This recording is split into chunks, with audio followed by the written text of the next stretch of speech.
विजयनगर के कुछ लोग इतने आलसी थे कि उनको काम करना तो क्या, काम के बारे में सोचने में भी आलस आता था।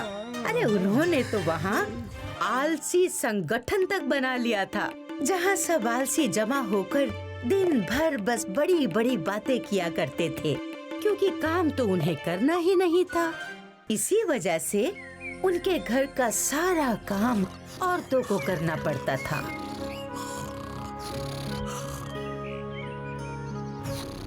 ये बादलों को भी अभी ही हटना था, सोने भी नहीं देते आराम से।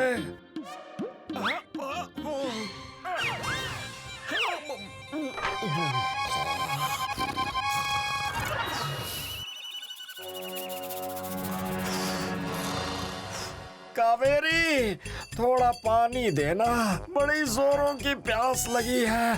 अरे वही तो रखा है पानी, घर का कोई काम तो करना नहीं है, कम से कम पानी तो खुद से उठा के पी लो। हाँ हाँ, पी लूंगा आराम से। ये हुई ना बात। अरे ये टोकरी सर में रखने के लिए नहीं, खेत से सब्जी लाने के लिए दी है, लेकिन तुम्हें सोने से फुर्सत मिले तब ना। अब मुझे ही जाना पड़ेगा। अगर हम भी काम करेंगे तो बातें कौन करेगा? आराम से।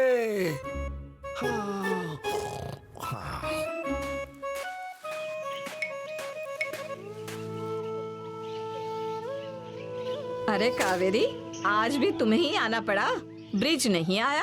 हाँ ब्रिज, अरे उसका बस चले तो अपने हाथ से खाना भी ना खाए। छोड़ो, वैसे तुम लोगों के पति क्यों नहीं आए?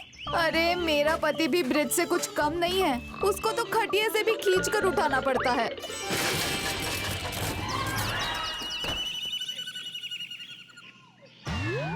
सबका यही हाल है, एक से बढ़कर एक आलसी है।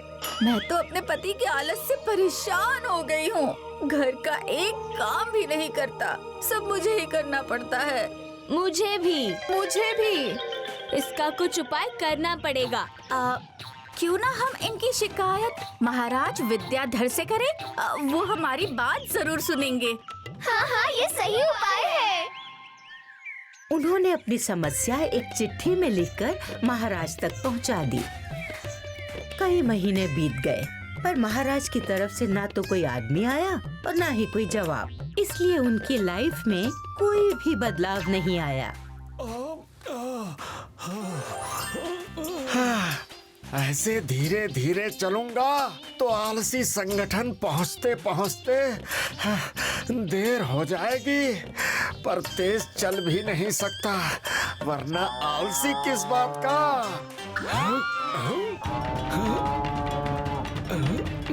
अब पहुंच जाऊंगा आराम से।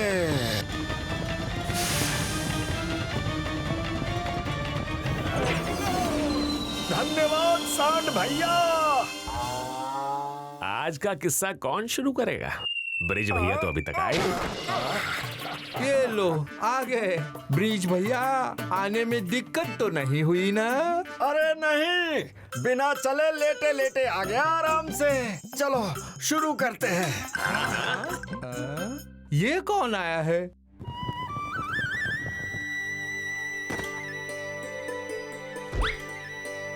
इसे विजयनगर में तो कभी नहीं देखा। मुसाफिर लगता है।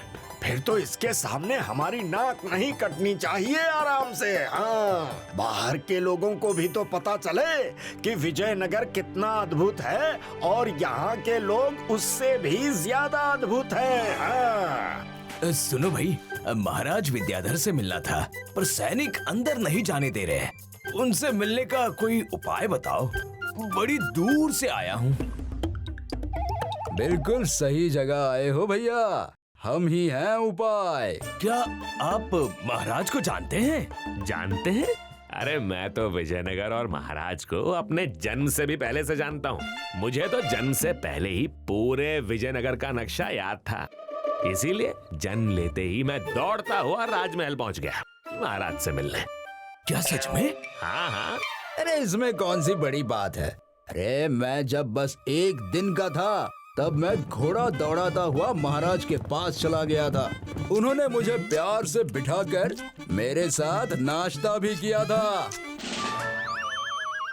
अरे तो कुछ भी नहीं। जब मैं 1 हफ्ते का था तब एक हाथी पे बैठ के महाराज के पास गया और महाराज के साथ खाना भी खाया था।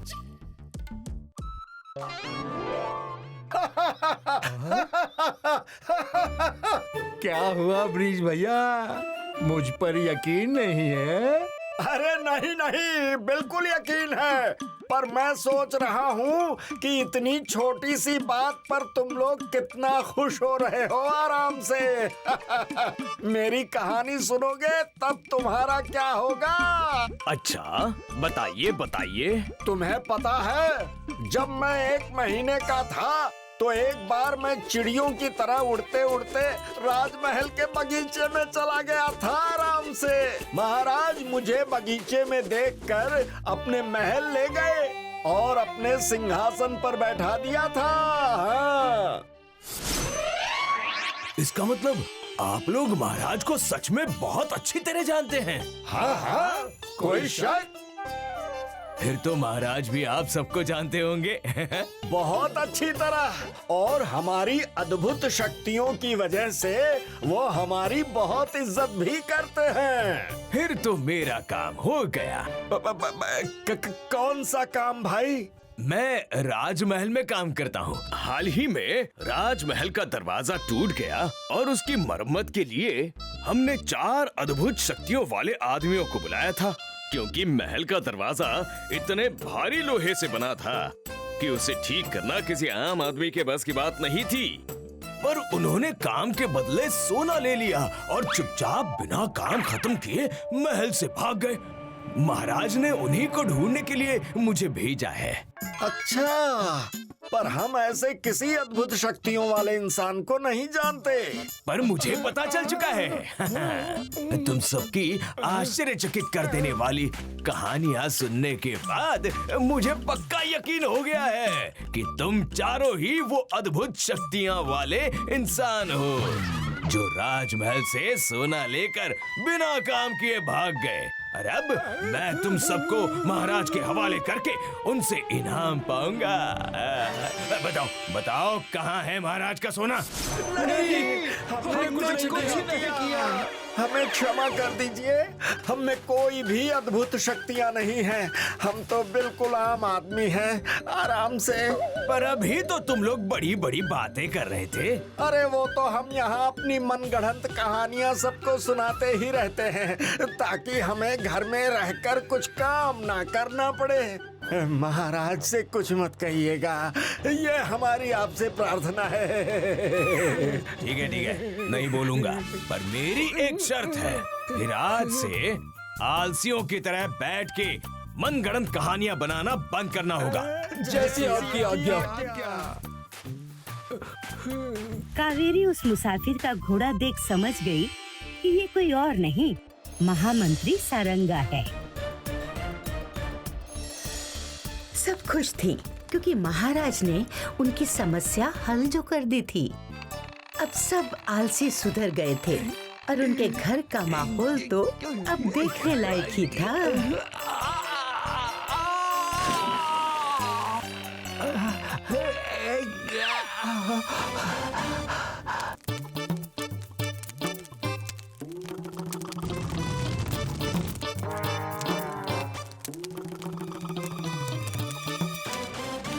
अरे चल, हट, चल जल्दी।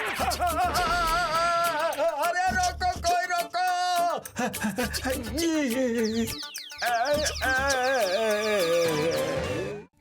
If you like this video, subscribe to our channel Murthy Media.